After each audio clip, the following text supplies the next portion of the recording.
Video, we're going to be talking about integer word problems. So this is still Unit 1, so we're still coloring purple. Okay. So the process to work on integer word problems. First thing is we need to identify the integers used in the word problem. It always helps to draw a picture. And then we have to decide on the operation we need to use. And by operation, I mean add, subtract, multiply, or divide. Then we set up an integer equation. We solve the equation, and we include the proper units in our answer. So it's a 5-step process, but it actually goes pretty quickly. All right, first problem. The record high temperature in Florida is 109 degrees Fahrenheit. I'm going to grab a highlighter here. 109 degrees. The record low temperature is -2 degrees. What is the difference in temperature between the record high in Florida and the record low? So the first thing we needed to do was identify the integers, and we did that highlighted, right? The first integer is 109. The second integer is -2. So then for our picture, we can draw a thermometer, and I'm just going to use a vertical number line. We know that 109 is at the top, and we know that -2 is down at the bottom. So think about a thermometer here. And it's also kind of important to put 0 somewhere on your thermometer. Okay? And we want to know what the difference is between 109 and -2. So how far is it from 109 to -2?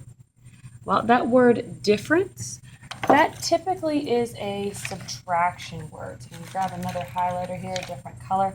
It's really important that we look for key vocabulary. So what is the difference? Difference would give us subtraction. So our operation is going to be subtraction. So our equation, we start with the first integer, 109, and we're going to subtract -2. It's a subtraction question, so we're going to make sure that we do keep, change, opposite. So 109 plus, so keep, change, opposite, 2. And the difference would be 111 degrees.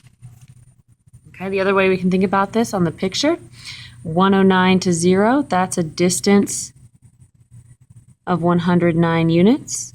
And then from 0 to -2, that's a distance of 2 units. So we can think about it in terms of absolute values. 109 and 2 together, 111.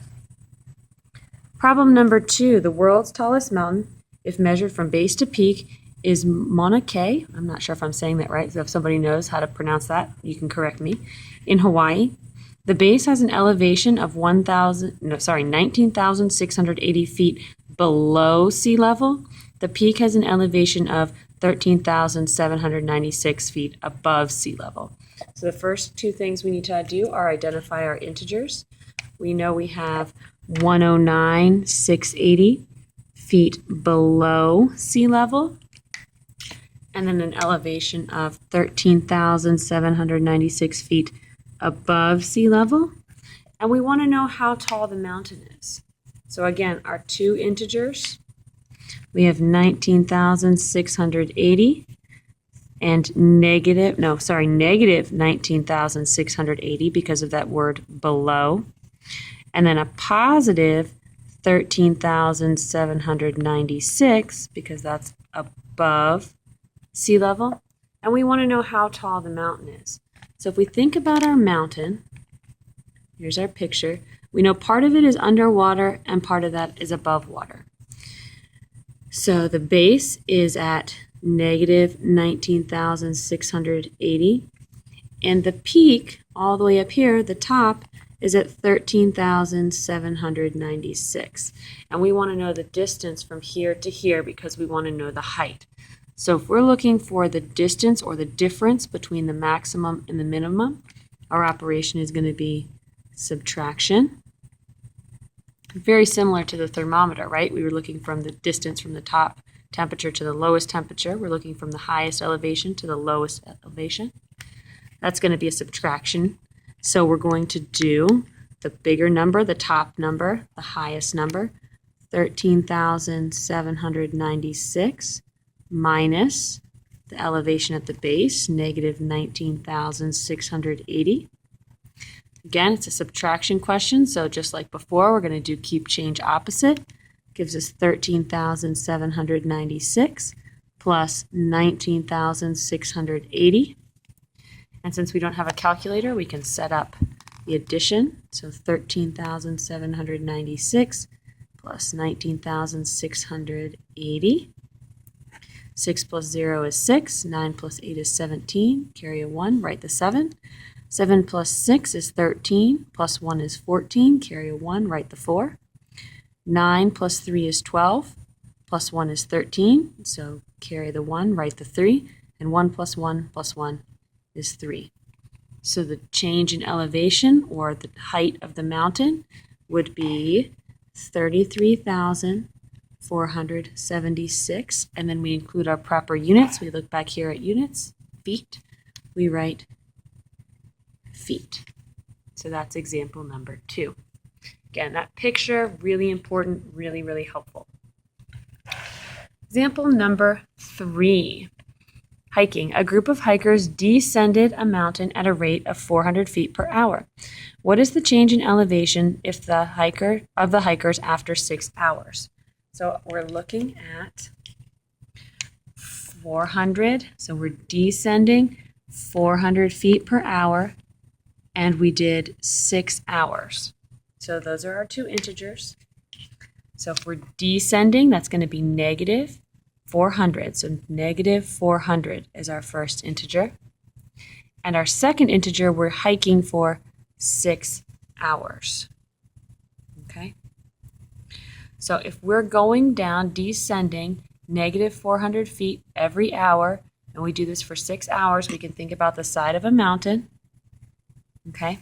Turn my notebook sideways a little bit here. Here's my hiker. After 1 hour, he's descended 400 feet. After 2 hours, he or she has descended another 400 feet. And so we're doing this for 6 hours. That's 3. So that's 3 hours. There's 4 hours, 5 hours, 6 hours. Ran out of space in my little box there. So we went down 400 feet. 1, 2, 3, 4, 5. Oops, I need one more. We'll start the peak a little higher. 6. So in the first hour, I've gone down 400 feet. Second hour, 400 feet. Third hour, 400 feet. Fourth hour, 400 feet. Fifth hour, 400 feet. Sixth hour, 400 feet.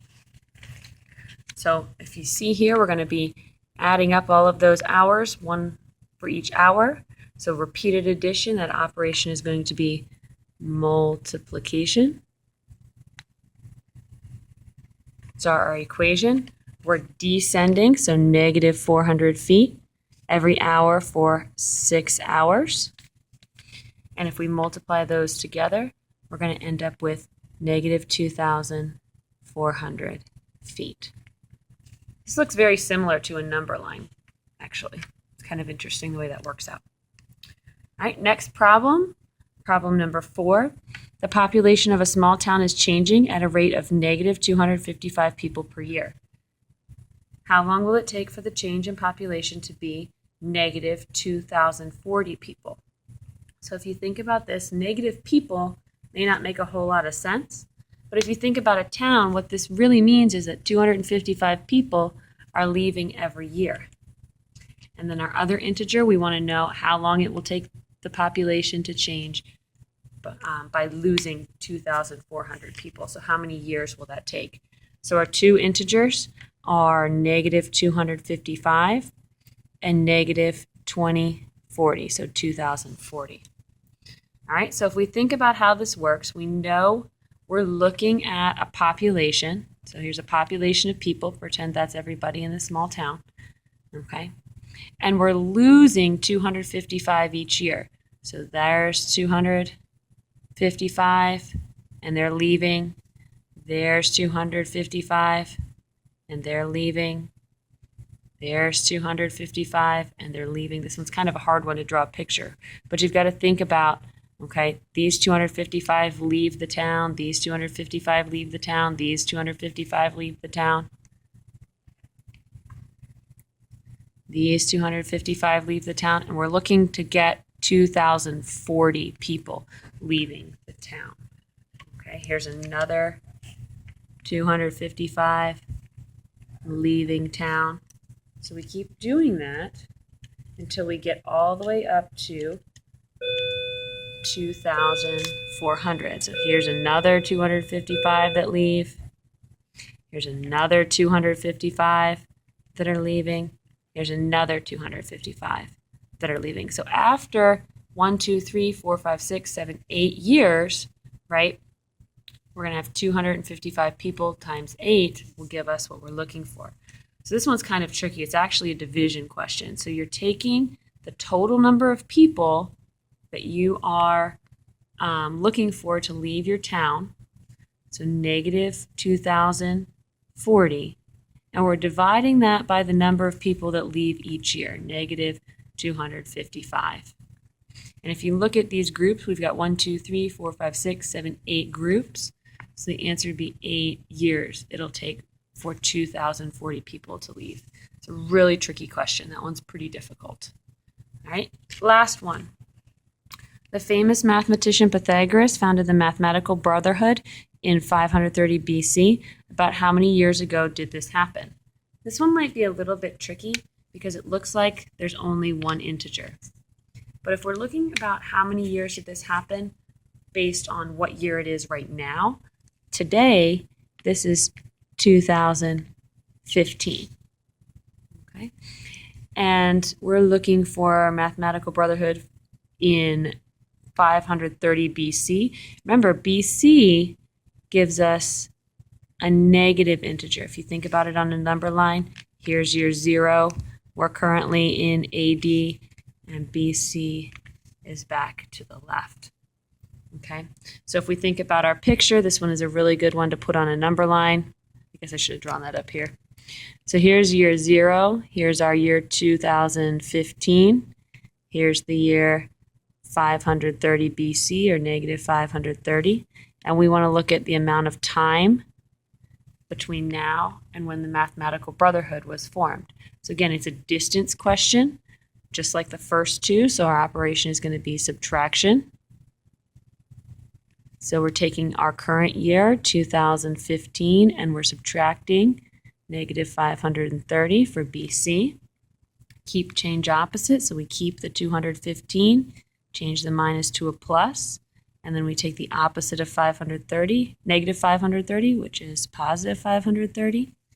Add those together, and since we don't have a calculator, 2015 plus 530, 5 plus 0 is 5, 1 plus 3 is 4, 0 plus 5 is 5, and then 2000. So it happened, this founding of the Mathematical Brotherhood happened about 2,545 years ago. All right, that's all for this lesson. I'll see you in class tomorrow.